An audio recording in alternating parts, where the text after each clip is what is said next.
أعوذ بالله من الشيطان الرجيم. بسم الله الرحمن الرحيم. Alhamdulillah. Kita lanjutkan dengan amalan berikutnya. Taklim rumah. Allahumma sholli ala Sayyidina Muhammad wa ala ali Sayyidina Muhammad. Assalamualaikum warahmatullahi wabarakatuh. Sholat berjamaah. Hadis ketiga. Dari Sayyidina Ibnu Mas'ud radhiyallahu anhu, ia berkata, barang siapa ingin berjumpa dengan Allah Subhanahu wa ta'ala pada hari kiamat dalam keadaan Islam, hendaklah ia menjaga sholat 5 waktu di tempat azan dikumandangkan atau di masjid. Karena sesungguhnya Allah Subhanahu wa ta'ala telah mensyariatkan untuk nabimu jalan-jalan hidayah, dan sesungguhnya sholat berjamaah di tempat azan dikumandangkan termasuk jalan-jalan hidayah tersebut.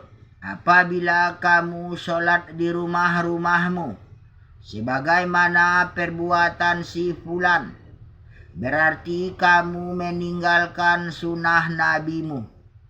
Jika kamu meninggalkan sunnah nabimu, maka sesatlah kamu. Tiada seorang laki-laki pun yang berwuduk dengan sempurna lalu pergi ke salah satu masjid, kecuali Allah Subhanahu wa ta'ala mencatat untuk setiap langkahnya satu kebaikan, meningkatkan baginya 1 derajat, dan menghapuskan baginya 1 kesalahan. Sungguh saya melihat di antara kami pada zaman baginda Nabi Sallallahu Alaihi Wasallam tidak ada orang yang tidak pergi ke masjid kecuali orang munafik yang telah diketahui kemunafikannya. Pada zaman baginda Nabi Sallallahu Alaihi Wasallam, kebanyakan orang munafik pun tidak berani meninggalkan sholat berjamaah. Sungguh pernah ada seorang laki-laki unzur. Ia dipapah oleh 2 orang, lalu diberdirikan di dalam saf sholat. Diriwayatkan pula, sungguh saya melihat di antara kami pada zaman baginda Nabi Sallallahu Alaihi Wasallam tidak seorang pun yang meninggalkan sholat berjamaah di masjid kecuali orang munafik yang telah diketahui kemunafikannya atau orang sakit parah. Sungguh seseorang akan dipapah oleh 2 orang untuk sholat berjamaah. Sayyidina Ibnu Mas'ud radhiyallahu anhu berkata, sesungguhnya baginda Rasulullah sallallahu alaihi wasallam telah mengajari kami jalan-jalan hidayah, dan sesungguhnya sholat di masjid di tempat azan dikumandangkan termasuk jalan-jalan hidayah. Hadis riwayat Muslim, Abu Daud, Nasai, Ibnu Majah dari kitab At-Targhib. Dulangi.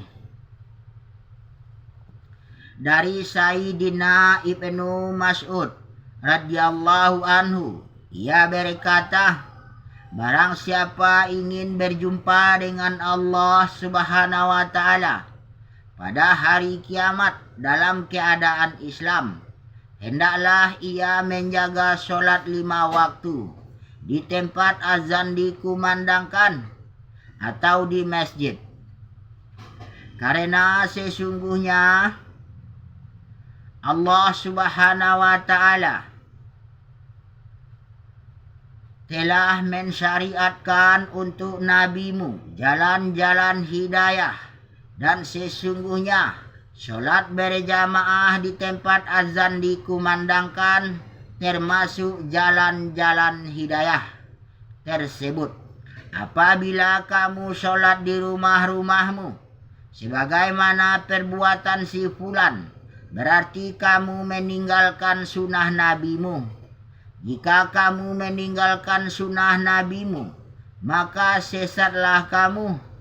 Tiada seorang laki-laki pun yang berwudu dengan sempurna lalu pergi ke masjid, lalu pergi ke salah satu masjid, kecuali Allah Subhanahu wa taala mencatat untuk setiap langkahnya satu kebaikan, meningkatkan baginya satu derajat, dan menghapuskan baginya satu kesalahan.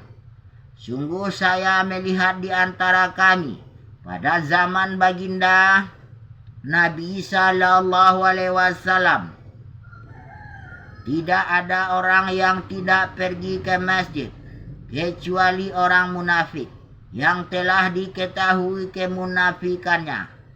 Pada zaman baginda Nabi sallallahu alaihi wasallam, kebanyakan orang munafik pun tidak berani meninggalkan solat berjamaah.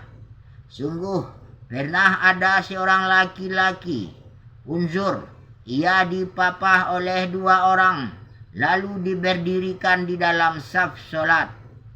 Diriwayatkan pula, sungguh saya melihat di antara kami pada zaman baginda Nabi sallallahu alaihi wasallam tidak seorang pun yang meninggalkan solat berjamaah di masjid kecuali orang munafik yang telah diketahui kemunafikannya atau orang sakit parah. Sungguh seseorang akan dipapah oleh 2 orang untuk solat berjamaah. Sayyidina Ibnu Mas'ud radhiyallahu anhu berkata, sesungguhnya baginda Rasulullah sallallahu alaihi wasallam telah mengajari kami jalan-jalan hidayah, dan sesungguhnya solat di masjid di tempat azan dikumandangkan termasuk jalan-jalan hidayah. Hadis riwayat Muslim, Abu Daud, Nasai, Ibnu Majah dari kitab At-Targhib. Faidah: para sahabat radhiyallahu anhum sangat menjaga solat berjamaah.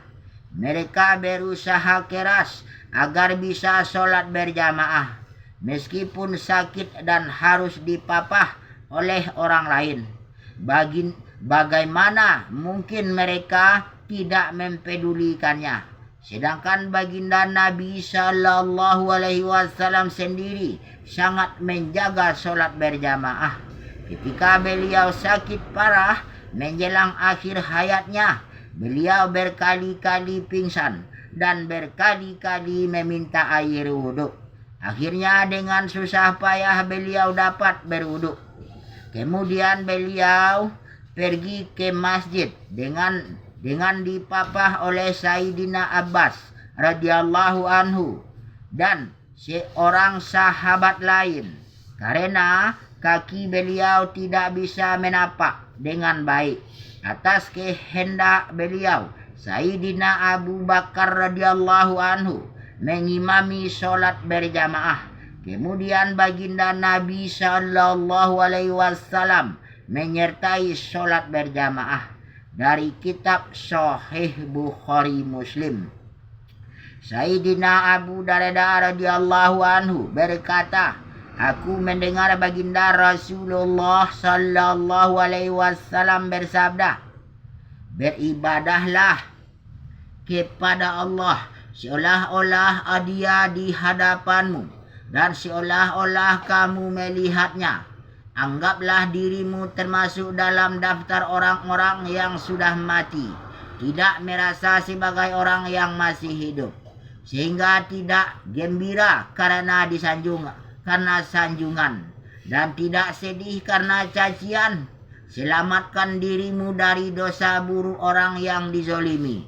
Berusahalah agar tidak meninggalkan sholat subuh dan isya berjamaah, meskipun harus pergi dengan merangkak di atas tanah. Hadis yang lain menyebutkan bahwa sholat subuh dan isya sangat membebani kaum munafik.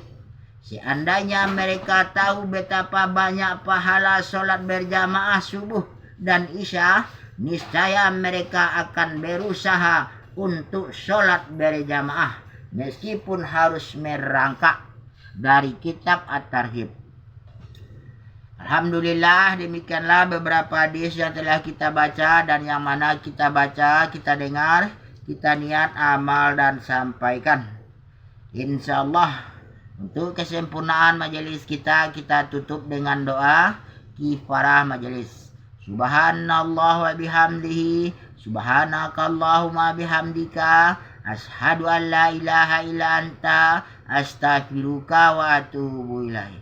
Allahumma sholli ala Sayyidina Muhammad wa ala ali Sayyidina Muhammad. Alhamdulillahi Rabbil Alamin.